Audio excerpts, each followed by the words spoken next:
Hi there, it's Stephen here. People often ask me, what's the biggest challenge in moving towards solar? And my simple answer is, it's complex. There's a lot to get your head around. It's the age-old solution. How do you go about eating an elephant? Well, one chunk at a time. So luckily, there are only a few things to get your head around. Firstly is your intention.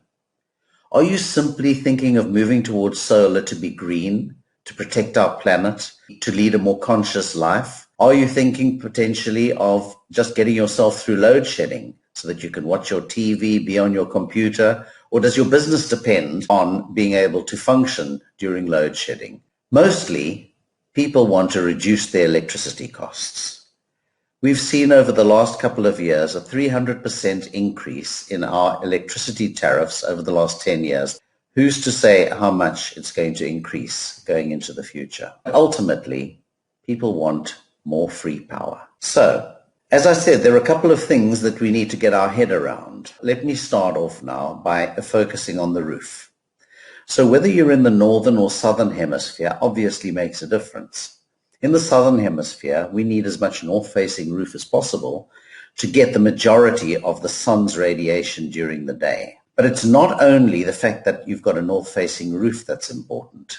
It also has to do with the size. If you don't have a big enough north-facing area on your roof, you might well have to look at areas of your roof that face to the east, where you can catch the early morning sun, or areas of your roof that face to the west, where you can get the late afternoon sun. It's also about the pitch of the roof. As a rule of thumb, ideally, you want the pitch of the roof to be as close as possible to the degree of latitude that you are in the world.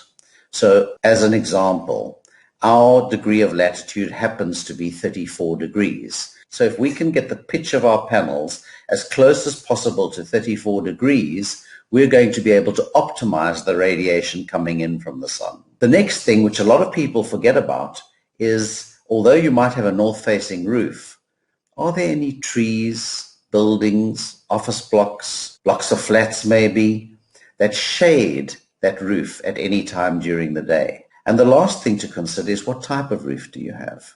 Some roofs are easier, some roofs are more difficult to attach panels to, but an experienced solar consultant will be able to advise you properly on those things. But these are some of the attributes that one needs to come to terms with when examining your roof. The next thing I'd like to discuss is the photovoltaic panels, the solar panels, or modules as some people call them.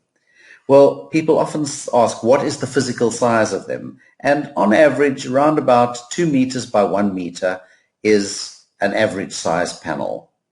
How are these measured in terms of what power do they have? Well, they could be 200 watt, 300 watt, 400 watt, 500 watt panels. And the higher the wattage, the fewer number of panels that you're going to have to use. But also, the higher the wattage, the more expensive the panels are. So, depending on the amount of space that you've got on your roof, you will choose, together with your solar consultant, an appropriate wattage, and then obviously that's the relevant number. The output of the panels is measured in kilowatt hours.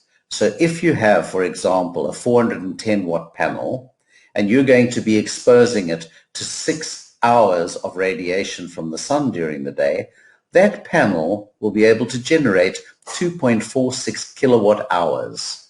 And then we design the panels to be about 10 to 20% more productive than what you actually require in case there are clouds, just so that you can generate the power that you require.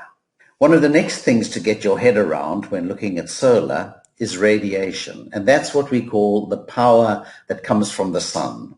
And this is determined by the geographic location that you're sitting in.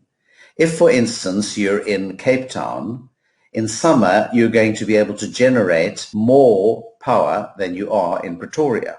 Whereas in Pretoria, in winter, you're going to be able to generate more power than you are in Cape Town. It also depends on the time of day. Obviously, when the sun is high in the sky towards midday, you're going to be able to generate your peak amount of power. The season will determine how much radiation you get. The local landscape, are you in the shade of a mountain? Are you under a cliff? Are you in a built-up area? and your local weather conditions. When do you get most of your rain? So another one of the few things to get your head around are obviously the inverters.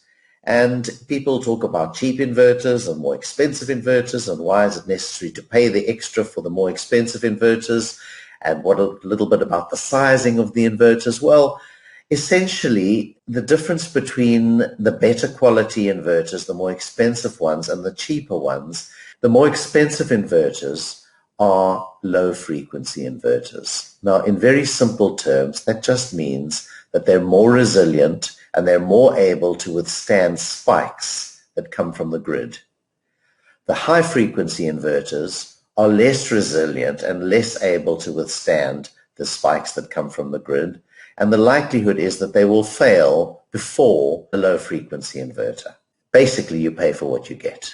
We almost entirely use Victron inverters. They're reliable, their support is good, the warranties are good.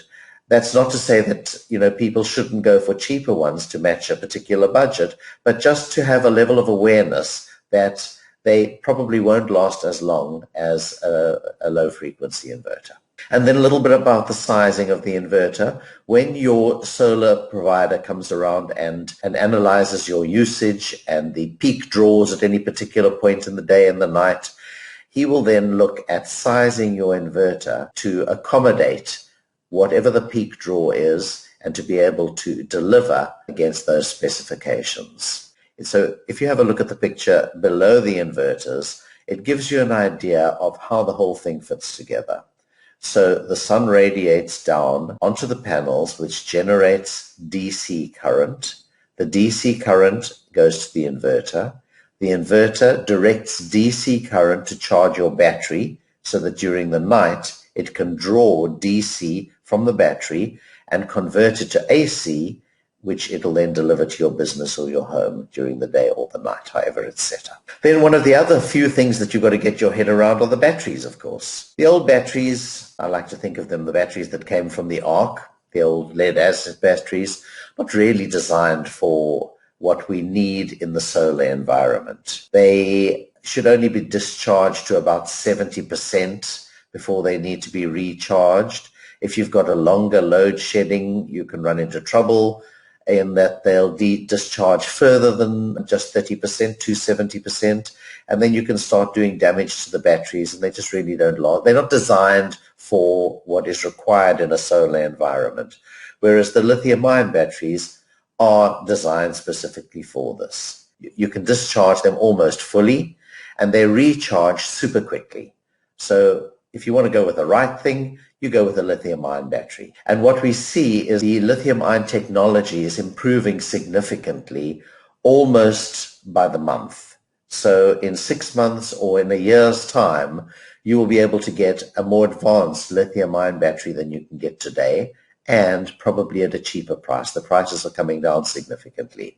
So what we often recommend for people, err on the side of going smaller, because you can always add more battery at a later stage. And especially if it's during the summer months when you probably need less battery capacity, then err again on the side of going for a smaller battery and add more battery capacity at a later stage. The last thing that you need to get your head around is really one of the more important things in my mind, and that is choosing your supplier. So there are lots of solar systems available on the internet. You can order a pretty standard system, and it may or may not fit your requirements. But in our view, the recommendation is to go local, to deal with a reputable solar supplier just down the road from you, so that should you need any support, any fine-tuning, any alterations to be made to your system, you've got somebody that you can rely on, that's trustworthy, that can support you.